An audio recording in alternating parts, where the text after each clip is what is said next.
Olá, seja muito bem-vindo. Esse é o quadro BIM na Prática e na aula de hoje eu vou te mostrar a diferença na prática entre plataforma CAD e plataforma BIM, que é uma coisa que nos dias atuais todo e qualquer profissional de arquitetura, engenharia e construção deve saber. Então vamos à tela do computador? Muito bem, aqui estou com um projeto aberto no AutoCAD. Diferença entre CAD e BIM. A diferença é que a plataforma CAD trabalha com softwares não paramétricos e a plataforma BIM trabalha com softwares paramétricos. E o que seria isso de softwares não paramétricos da plataforma CAD? Quer dizer que é apenas a representação do desenho por linhas. Por exemplo, se eu vier aqui em uma parede, aqui no AutoCAD eu sei que a parede é representada por duas linhas em paralelo, espaçadas entre si uma certa distância, mas eu não sei mais nada além disso. Se eu quiser saber qual o tipo de material da parede, o tipo de tijolo cerâmico da estrutura interna, as dimensões dele, os materiais de revestimento como chapisco, embolso e reboco, o traço desses materiais, as espessuras dele, as espessuras de argamassa de assentamento e assim por diante, eu devo recorrer a um detalhamento feito pelo projetista ou também a uma ferramenta externa como um memorial descritivo. Então, resumindo, o CAD é a representação dos elementos por linhas. Esses elementos podem ser tudo que compõe o seu projeto, como portas, janelas, paredes, vigas, pilares, laje e assim por diante. E o tipo de representação que eu tenho aqui é em duas dimensões, ou seja, 2D, o que pode dificultar em algumas tarefas da execução. Aí você me fala, tá, mas no CAD também tem a possibilidade de fazer representação em 3D. Eu tenho aqui o modelo, vamos dar uma analisada então. Aqui eu estou com o modelo 3D de uma edificação aberta no CAD. Se eu vier e olhar mais de perto, vou, por exemplo, clicar aqui em uma parede e abrir a barra de propriedades. Ainda assim, são apenas elementos representados por linhas, como podemos ver. A diferença é que aqui tem uma rachura em preenchimento sólido.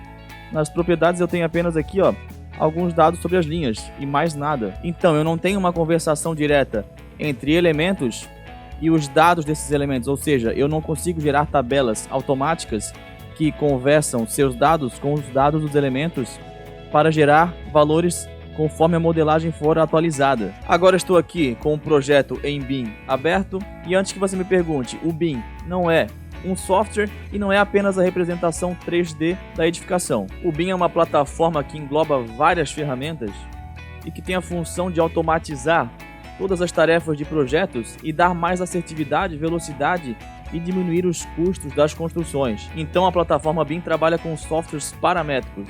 Eu estou aqui, por exemplo, com o Revit aberto. E o que seriam esses softwares paramétricos?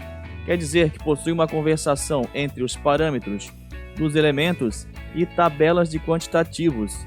O que acontece, pessoal? As tabelas de quantitativos, elas geram seus dados automaticamente. Basicamente, elas pegam os dados extraídos dos elementos e calculam seus valores automaticamente conforme a modelagem for atualizada. Então eu vou te mostrar na prática para facilitar o entendimento.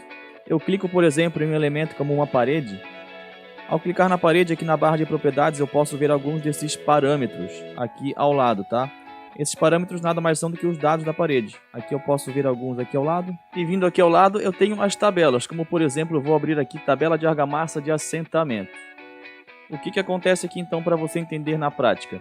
Aqui tem os dados separados por tipo de parede, nas minhas tabelas. Aqui os parâmetros das tabelas, por exemplo, para a argamassa de assentamento. Aqui eu tenho tudo que eu quiser colocar. Aqui alguns parâmetros como massa unitária, traço, volume de assentamento. E o que a tabela faz então, pessoal? A tabela extrai aqueles parâmetros dos elementos, como por exemplo, da parede, esse que eu vejo na barra de propriedade, para calcular outros valores aqui, como por exemplo, o cimento e cal em quilo, as quantidades, tá?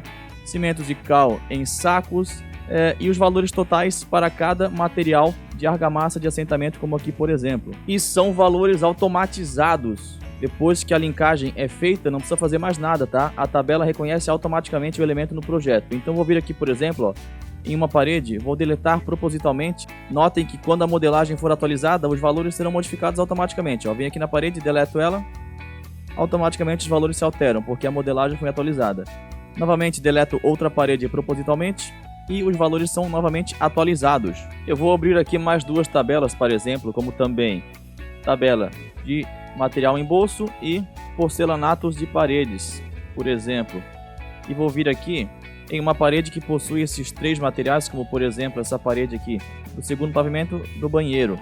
Notem que ao fazer uma alteração nessa parede que possui esses três materiais, as três tabelas irão atualizar seus valores automaticamente. Vou, por exemplo, nessa parede vou aumentar um pouco do comprimento dela propositalmente.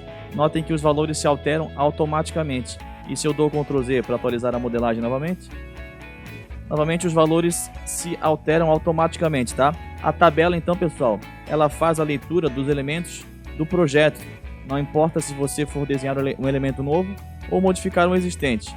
A própria tabela já lê esse elemento no projeto e faz a alteração nos seus valores automaticamente. Então essa aí foi um pouco da diferença entre CAD e BIM na prática. Um grande abraço e valeu!